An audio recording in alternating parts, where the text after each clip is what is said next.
It's World Economic Forum Week. Markets are open, capital is moving, and in Davos, the conversations this week will help shape where risk is priced and where opportunity emerges. This is No Ordinary Wednesday, Investec's fortnightly podcast on the forces shaping business, markets, and economies. Hello, I'm Jeremy Maggs, and this week it's a special Davos Debrief series. I'm going to bring you insights from Investec leaders attending the 56th annual meeting in Switzerland. Now, today marks the start of WEF2026, convening global leaders under the theme A Spirit of Dialogue. But the backdrop is anything but calm. The Global Risks Report 2026 warns that geo-economic confrontation has become one of the most pressing near-term threats to global stability. At the same time, the Global Cooperation Barometer 2026 tells us that cooperation across geopolitics, technology and trade is weakening, precisely at a time when systemic risks are rising. So as Davos gets underway, what signals should markets be watching, and which conversations really matter? To help us unpack the risks, the opportunities, and what this week could mean for markets and the global economy, I'm joined by Chris Holdsworth, Chief Investment Strategist at Investec. Chris, a warm welcome to No Ordinary Wednesday.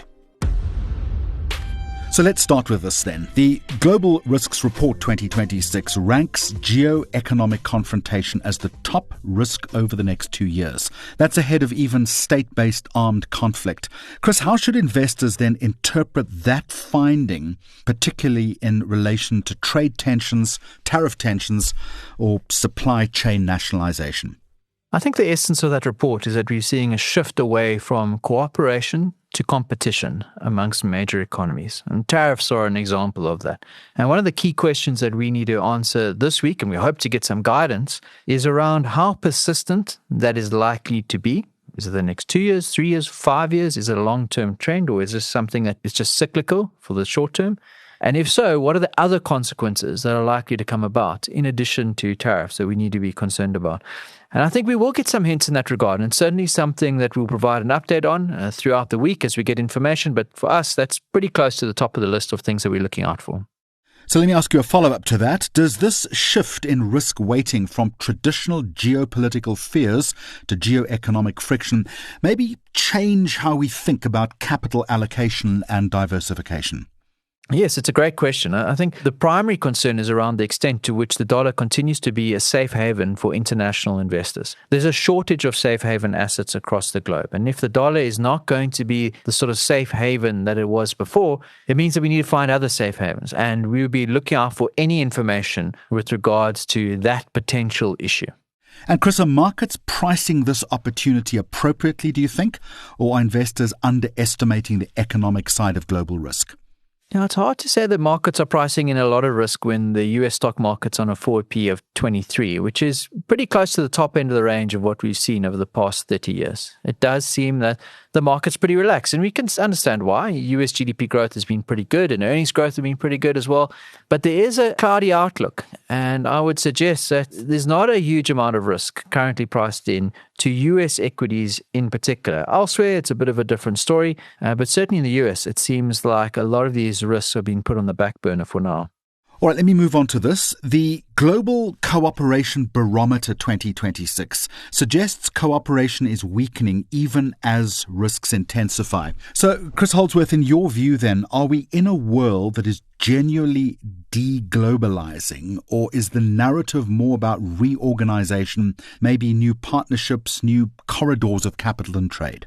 Depending on the data source that you look at, trade over the past couple of years has been flat to up a little bit. But in effect, no sign of deglobalization in the trade data just yet. Clearly, there are threats to that.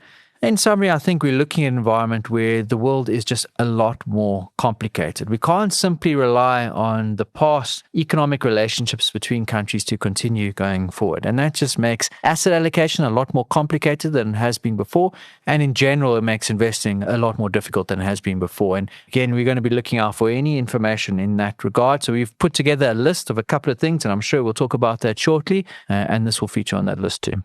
So what then are the investment opportunities and risks in a more multipolar or contested economic order? Well, the first question is, if the dollar is not going to be the safe haven that it was before, is there a substitute? Is there something else that can offer the sort of protection for portfolios that dollar investments used to? And maybe it will be the dollar again in a couple of years, but maybe we need to try to look for something else. And I think that goes some way in explaining the recent very strong performance in gold. There is a shortage of safe haven assets, and this is top of the list for investors across the globe. And again, top of the list for us this week in Davos. Now, Chris, one of the central pillars of Davos 2026 is, as I understand it, unlocking new sources of growth, all well and good. But where do you see growth potential right now, both in developed economies and in emerging markets like those in Africa? Well, one underreported development we think is that GDP growth in Africa this year is likely to outpace Asian GDP growth. Doesn't often happen. If you look over the last 30 years, it's occurred on a handful of occasions. Now, what's more is that the IMF expects going forward, African GDP growth will be above Asian GDP growth for each of the next 5 years. So we're on the cusp of a regime change. And it means that the long-standing promise of faster African growth may well be delivered. And so if we're looking for new sources of growth, I think we should look probably not much further than the African continent. So are certain sectors like technology, energy transition, or even digital infrastructure maybe better positioned to capture this growth? Well, one of the problems is that there are very few ways to neatly access faster GDP growth in financial markets. So if you look, for example, at listed entities in developed markets, typically Africa is a very small portion of their revenue. Even in South Africa, there's only a handful of companies that are direct plays on Africa ex-SA growth. And that makes it quite difficult. So we first need to see increased access for investors to the African continent. And that's going to take a bit of time. And that would be the initial stage of what could be a very long-running theme. And it's something that could be quite exciting. And we hope to start to see some developments in that regard over the near term. Now, Chris, another key theme this week is deploying innovation responsibly. Now, in a world where technological disruption can rapidly reshape industries and where risks from ungoverned tech rise over longer horizons, Chris, how should investors balance then innovation upside on the one hand with systemic risk exposure? It's a very difficult question. I know there are a couple of talks this week on that, and so hopefully we'll get some insights this week. I mean, one of the thoughts is that the development of AI, in effect, is going to reduce barriers to entry, reduce moats, which means that higher quality companies, which have typically enjoyed barriers to entry and higher moats, would be derated. And perhaps we've seen a bit of that over the past 6 months or so. We're not going to get an answer to that question at the end of this week, I don't think. Not a full answer. And we probably won't get an answer to this question for the next couple of years. But hopefully we get some insight with regards to the problem that you've raised. And if so, we'll certainly report back in the follow-up sessions.